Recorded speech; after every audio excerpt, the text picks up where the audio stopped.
kanina ang iba't ibang ahensya ng pamahalaan para matiyak na magiging maayos at mapayapa ang nalalapit na barangay elections. Kaugnay nito, mahigit 7,000 barangay ang nasa election watch list ng mga otoridad.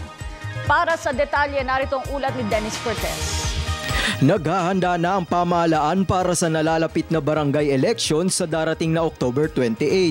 Sa pagpupulong ng Philippine National Police, Armed Forces of the Philippines, Commission on Elections at Department of Education, siniguro ng iba't ibang ahensya na magiging maayos ang nalalapit na halalan.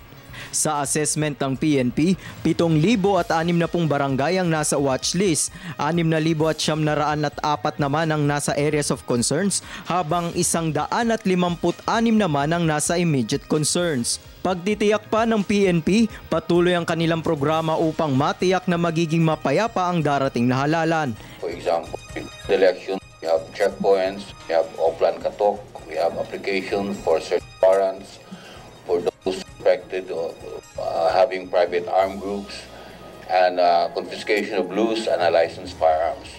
And during the elections, together we will deploy our personnel in the poll precincts where we protect the ballots and the teachers. And after the election, until the proclamation of the winners, we will be deploying our personnel to protect these people.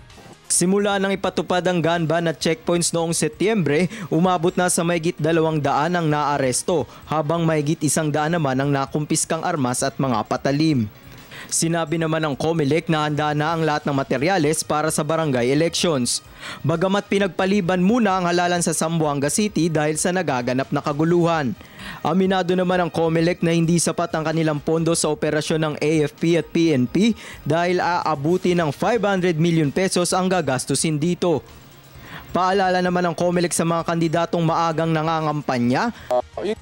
Huwag kayo magkampanya, antayin niyo yung October 18. No? Sa bagay kasi isang barangay lang yan, isang araw kaya mong libutan na yung buong barangay. No? And you have 10 days to do that all over again.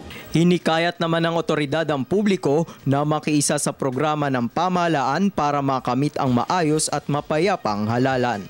Para sa Telebisyon ng Bayan, Dennis